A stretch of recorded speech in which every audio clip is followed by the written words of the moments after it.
Reactor online. Sensors online. Weapons online. All systems nominal.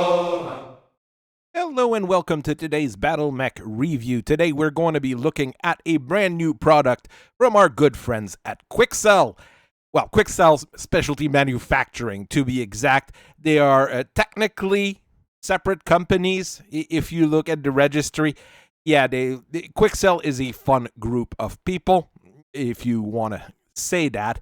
They're generally the company that makes military equipment for people on a budget, let's say. Are they high quality? Generally not. I mean, we've all had our day in the sun fighting a few scorpions, and I mean the Scorpion Battletech here, which is not the best piece of equipment out there. They also sell things like Manticores with an autocannon that jams when it's supposed to be a PPC, or other equipment that's supposed to run on a fusion engine and you run out of diesel in it. But, you know, they're the good people at Quikscell. We love them here in the periphery and just about everywhere in the inner sphere. Because when you're broke, you need weapons. They're the people who are there to sell it to you. Quikscell Specialty Manufacturing, though, well, they're the, high-end group that builds equipment for them, something that they started in the early 32nd century. When I say high-end, it just means that if you buy a Manticore from Quikscell Specialty Manufacturing, you know you're actually buying a Manticore and not something that looks like a Manticore, but that is equipped completely wrong. They have a bit more quality control, and they've started getting into mech production. Here is one of their first model, the very, well, I was going to say very popular. It's popular with certain groups of people, Helldiver HDV-0O. And yes, 0O means that it's an OmniMech, believe it or not. Well, it's as close as an OmniMech gets built by Quikscell, basically. It uses handheld equipment rather than pods for what you mount in the arms. The shoulder pods and the rest of the design is modular enough, basically like you would on things like their weapon carrier system that Bergen has been also pushing for us.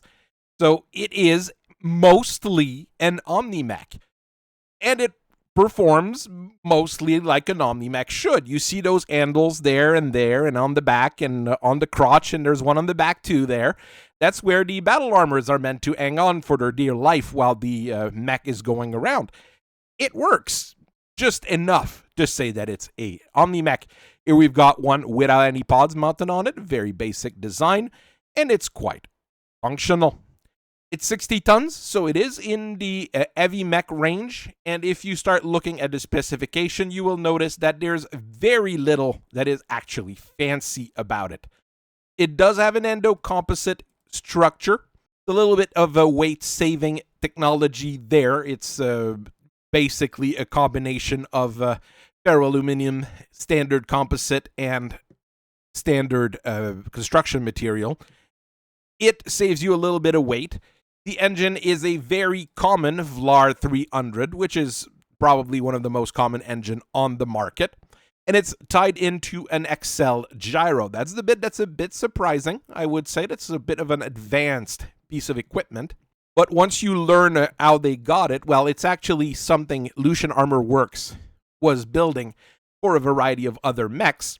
And they never could find a way to really liquidate their inventory, so Quikscell bought them on the cheap, and then bought a license to build the darn thing. So it's a VLAR 300 with an Quikscell gyro tacked into it, built by Lucian Armor Work, but it is Quikscell that actually is manufacturing it. So with a 300, you get a speed of 86 kilometers per hour at top speed. It doesn't have any mounted jump jets normally. Uses a very basic Star Slab 3 armor, which you can find just about anywhere. It's just a standard plate. And it's built in a variety of places, primarily on Sauk City in the Federated Suns. All of that combined gives you 18 tons of pod space, which is meager on a 60-ton mech. But nothing on there is hard to replace. Really, the Quikscell gyro is probably your most fancy bit of equipment on there. It is also fairly well armored for with that Star Slab 3 there. It's almost the maximum armor you can have on a 60-ton mech, so it makes it a decent brawler in a way. It started out in 3112. 36 of them walked out of an assembly yard. Nobody had any idea who would want to buy that from Quikscell. But it wasn't revolutionary. It wasn't advanced. Anybody could buy them and probably fix them in their backyard.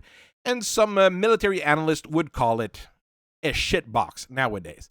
It doesn't have performance of a regular mech available for sale in our particular era. Definitely no clan equipment on there either. But it matches the performance you have for most mechs that are, well, dated at this point, but are still being used by periphery powers, minor military militias, and private contractors. Mercenaries were the primary purchasers at first, and alternate military units. We can probably just say pirates there, but you know. And of course, corporate security was also happy to buy it, and OmniMech is always popular with corporate security, since they can adjust it to whatever they need it to do. It was good enough at the job. Would it win a fight against an equivalent mech from a regular military? Probably not. But you could really scare a bunch of farmers with that. You would be able to stop protests with that. And if anybody got uppity with some mods, so militarized farm equipment, well, you would probably be able to beat them up. There's nothing proprietary on there, but even the chassis, which is not a standard one, all the parts on the chassis are not proprietary. The Mechwarrior controller actually is from an Ostsole. The engine, like I said, is from a rebuild of a dragon from Lucian Armor Works. The armor is from Star Slab. It's a very common 12 tons of basic stuff. The double heatsink systems, 12 standard double heatsinks that you could buy just about anywhere nowadays. Yes, the equipment is built as pods, but a lot of it is just handheld equipment, which is a bit fancy, I would say, but it works just the same. There's already a few different variants available. This is the most common one, the Prime, which, let's face it, it's 18 tons of equipment on a 60-ton mech that goes decent speed. So you get a rotary AC-2 as your primary weapon, and a 10-rack LRM on the other arm. You've got 2 tons of ammo for each weapons, and they're protected by case bins, so you're decently well protected. It's a standard engine, so if you lose a side torso to an ammo explosion, you're good to go. It's quite, well, I'm not going to say it's decent, because nowadays you probably have light mechs that have that kind of firepower, but it's going to outlast that particular light mech 3 to 4 times around. Alpha configuration, I kind of like. It's a bit of a nice upgrade. It's really meant as a brawler with 4 medium lasers or 4 ER medium lasers. I mean, it really depends on how much you're willing to pay Quikscell, and if you trust them to actually put the ER medium lasers on, never mind. And you've got a pair of Artemis 4 guided MML-7s in the shoulders, generally loaded by a ton of LRMs and SRMs. Of course, if you pay Quikscell, well, they can take off the Artemis system and just load up more ammo. It's really up to you. Bravo configuration is a siege breaker configuration, which sounds a little bit weird on a 60-ton mech, but there you are. Each arm mounts a pair of light PPCs, so you're going to have decent long-range fire. And against infantry, you get a small X-pulse laser or a small pulse laser, depending on what you can afford, in the torsos. To make it a little lot tougher, as you can see, well, they generally bolt on extra armor on it. A ton of modular armor on each arm and on each side torsos. So you're going to be able to stay in the fight quite some time, but you're going to be much slower. Charlie configuration is quite silly, but it's popular with pirates and other less reputable people. You get a punching claw rather than a standard hand actuator on one side, an Ultra AC-2 on a back-mounted turret, and on the opposite arm, you've got a pair of heavy flamers that are meant to melt protesters away. Is it great? Probably not. I mean, you don't have anything on there that gives you very good firepower, but it's going to scare people quite a bit. Delta configuration is a sniper. You want an ER large laser or regular large laser. Once again, it really depends on how much you're willing to put them down to Quikscell on each arm. You also have a shoulder-mounted Thunderbolt 5 launcher for direct fire and indirect fire missiles. You get 4 jump jets. It's the first one with jump jets. I'm not quite sure how they mount them because the body itself, like I said, it's Omni enough. But they've managed to stick 4 jump jets in the back, probably as some sort of weird jetpack for rapid repositioning. There is one house military unit that has been buying those darn things by the dozen, and it's the Robinson March Brigades. It started off with Lieutenant General Wilhelmina Grohl from the 1st Robinson Stryker, who basically struck a bunch of deals with Quikscell Specialty Manufacturing to rebuild her unit after the Battle of Robinson, where she lost quite a bit of her troops. What she ordered was, well, the OmniMechs of this, but a special configuration just for her, basically. An LB-10X with 2 tons of ammo, a pair of ER medium lasers, and a 4-tube SRM. You get a whole lot of firepower with that, and it kind of fits the standard configuration you would see from other machines in the Federated Suns, like the Centurion and the Enforcer. It's quite a tough machine with that kind of weaponry, and it was quite popular with the 1st Robinson, that other companies of the Robinson March Brigade have started buying them by the bunch. When they were fighting the Curetans during the Reconquista, Helldiver was quite successful because, well, for every 2 you lost, you could easily rebuild another one.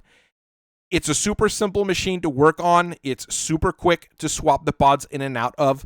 I've worked on a few, and I've found them fantastic to work on, which is kind of weird for a Quikscell piece of equipment because you generally don't like working on it, but that's one of their big advantages. There even was a officer in the 1st Robinson had lost her rifleman during the Battle of Robinson and was given one of those to replace it. She made a pocket rifleman out of it with light autocannons and ER medium lasers and ER small lasers. It not as good range as you would have on a regular rifleman. It doesn't have the anti-air support, and she did everything she could to lose the damn thing in fights, but she kept bringing him back and ended up with 9 confirmed kills. So you can tell that these things actually work better than you expect. Where you do have a bit of a problem is the ejection system. The whole body is not wonderful for ejection, especially when you start bolting extra armor on it or that top-mounted turret. Pilots have to be careful when they're doing that. So I've posted some information on it on the ComNet. You can go and look at it. The information and details will be available to anybody. And I hope you guys have a very nice rest of your day. I thank you very much for listening to me for so long, and I will see you guys later. Bye-bye.